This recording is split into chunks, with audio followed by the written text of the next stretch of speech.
Hi, it's a mini vlog. So ayan nga mga mima ko, papasok na nga pala ako nung mga oras na yan.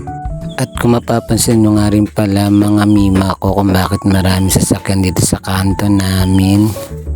Kasi nga mga mima ko, traffic nga rin pala nung mga oras na yan. Kaya kung mapapansin nyo mga mima ko, marami masasakyan at hirap na hirap nga rin pala kami dyan mga mima kong dumaan. At alam nyo ba mga mima ko, nung nasa kalagitnaan nga rin pala kami ng traffic, kung mapapansin nyo itong mga mima ko, itong kolong-kolong na itong nasa harap namin mga mima ko.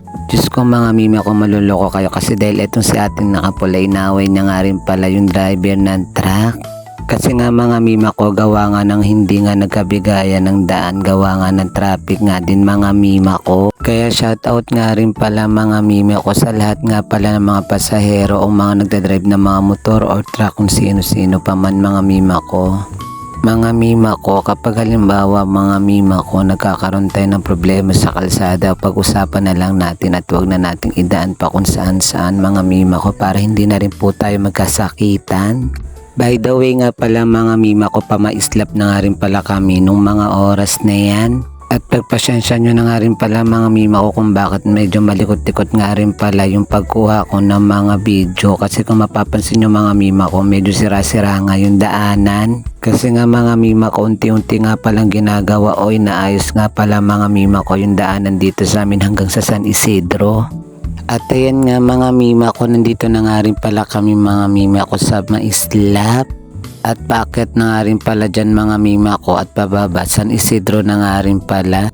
Actually talaga mga mima ko, hindi naman talaga kalayuan yung San Isidro o yung pinakapalengke namin dito. Medyo malapit-lapit nga lang talaga dito sa amin yung pinakapalengke. Kaya lang mga mima ko, sasakay ka rin talaga kasi minsan mga mima ko, kung lalakarin mo malalayuan ka talaga. Nga pala mga mima ko, kaya nga rin pala ako dito na ako dumadaan mga mima ko sa San Isidro kasi malapit nga rin pala mga mima ko yung papasukan kong trabaho. Kasi nga mga mima ko, kung dadaan pa ako dun sa amin pataas, medyo malayo-layo nga yun mga mima ko. At mahihirapan nga rin pala mga mima ko yung motor kapag halimbawa mga mima ko sa taas kami dumaan. Kaya dito na lang kami dumaan mga mima ko sa San Isidro. At ayan nga mga mima ko, kung mapapansin nyo pala mga mima ko kung bakit butas-butas nga pala yung kalsada. Kasi nga mga mima ko, aayusin nga pala yung kalsada. At kaya nagkakaroon tayo mga mima ko ng traffic. Gawa nga ng one way nga lang mga mima ko yung dinadaanan ng mga bawat sasakyan.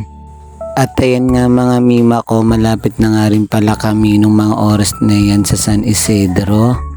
Kaya konting kembot na lang mga mima ko sa baba niyan San Isidro na.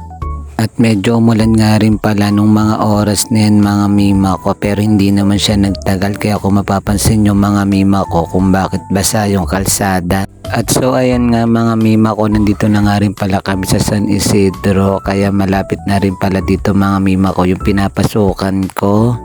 Ito nga rin pala mga mima ko yung shortcut malapit sa pinapasukan ko. Kaya dito na kami dumaan mga mima ko para madali.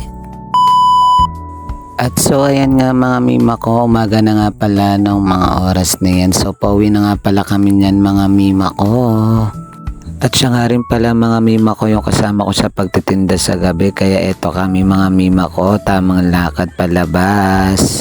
Naglalakad-lakad nga pala muna kami mga mima ko papunta sa labasan at sa terminal ng mga tricycle. At ayan na nga mga mima ko, nakasakay na nga rin pala kami ng tricycle at medyo malapit na nga rin pala kami mga mima ko sa Sitio Pintor.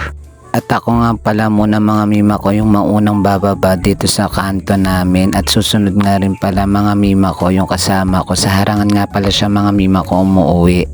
At sa wakas mga mima ko, nakababa na nga rin pala ako ng tricycle at dito na nga rin pala ako, naglalakad na rin pala ako mga mima ko pataas. At so paano mga mima ko, hanggang dito na lang. Thank you for watching.